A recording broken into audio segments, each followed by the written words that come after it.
अस्सलाम वालेकुम students, hope so you are all fine. आज जो मैं टॉपिक डिस्कस करने लगी हूँ यहाँ पे वो है स्ट्रोक के बारे में।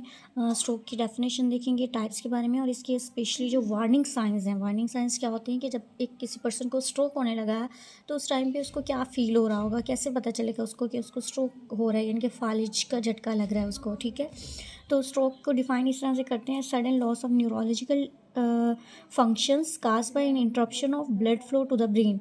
यानी कि अचानक से जो न्यूरोलॉजिकल फंक्शन है, आपके ब्रेन के फंक्शन है, आपने मूव करना है या आपने देखना है या कोई भी काम टास्क परफॉर्म करना है, वो लॉस हो गया है। किस वजह से? इंटरप्शन। इंटरप्शन कहते हैं रुकावट को।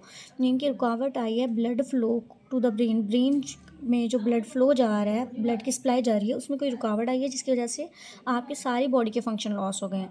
अब इसकी टाइप्स कौन सी हैं? ठीक है, आम जो लेमैन लैंग्वेज है उसमें इसको फालिज कहते हैं, आपको पता होगा। ठीक है, इसकी दो ही टाइप्स होती हैं। एक होता है अस्कीमिक स्ट्रोक जो कि 80% होता है केसेस में, और हेमरेजिक स्ट्रोक होता है 20%। अस्कीमिक का ये मतलब होता है कि ब्रेन की जो ब्लड वेसल है उसके अंदर क्लॉट बन गया है, यानी कि खून का लोथड़ा बन गया है, जिसकी वजह से जो ब्लड है वो आगे नहीं जा पा रहा, वो स्टॉप हो गया, स्टक हो गया। ठीक है, हेमरेजिक में क्या होता है? हेमरेजिक स्ट्रोक में वो ब्रेन की ब्लड वेसल जो है वो रप्चर हो जाती है, फट जाती है, जिसकी वजह से सारा ब्लड फैल जाता है। ठीक है, तो ये 20% केसेस में होता है, ज़्यादा चांसेस अस्कीमिक स्ट्रोक के होते हैं। अब वार्निंग साइंस देख लेते हैं कि इस पर्सन को अगर होने लगा है, फालिज होने लगा है या ऐसे, उसको क्या फील हो रहा होगा।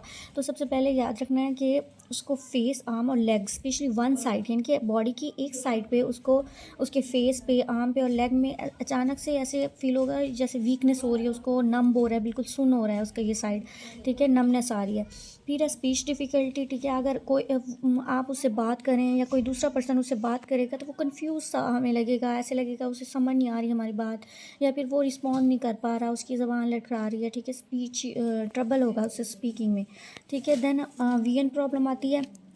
वीएन प्रॉब्लम में ये है कि sudden trouble seeing in one और बोथ आइस, मतलब उसे नज़र भी नहीं आ रहा होगा, धुंधला धुंधला नज़र आएगा। ठीक है, तो ऐसा वो कंफ्यूज होगा, दूसरा उसको लगेगा कि सारी चीज़ें मेरे आसपास धुंधली हो गई हैं। ठीक है, वीएन उसको सही से नज़र नहीं आ पा रहा। ठीक है, फिर आ जाता है डिजीनेस, उसको चक्कर आने लगेंगे। ठीक है, सडन ट्रबल वॉकिंग, वो चल नहीं पाएगा, लड़खड़ाएगा, डिजीनेस होगी, चक्कर आएंगे। Loss of balance and coordination, अगर वो खड़ा है तो वो हो सकता है गिर जाए कहीं पे, या जैसे बेहोश हो जाते हैं, सडन लॉस ऑफ कॉन्शियसनेस हो जाती है, तो इस तरह बैलेंस डिस्टर्ब होगा उसका, वो सही से अपने आप को स्टेबल नहीं कर पाएगा। ठीक है, फिर है हेडेक। हेडेक क्या है कि उसके सर में अचानक से बहुत ज़्यादा दर्द होने लग गया, सवियर, विद नो नाउन काज, कोई वजह नहीं थी, बगैर वजह के उसके सर में दर्द होना स्टार्ट हो गया। तो ये जो साइन है ये वार्निंग साइंस होते हैं, इसकी वजह से स्ट्रोक हो सकता है।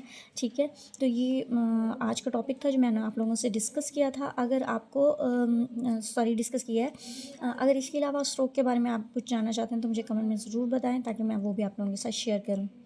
होप सो वीडियो पसंद आई होगी, अगर अच्छी लगी है तो लाइक कर दें। Thank you so much.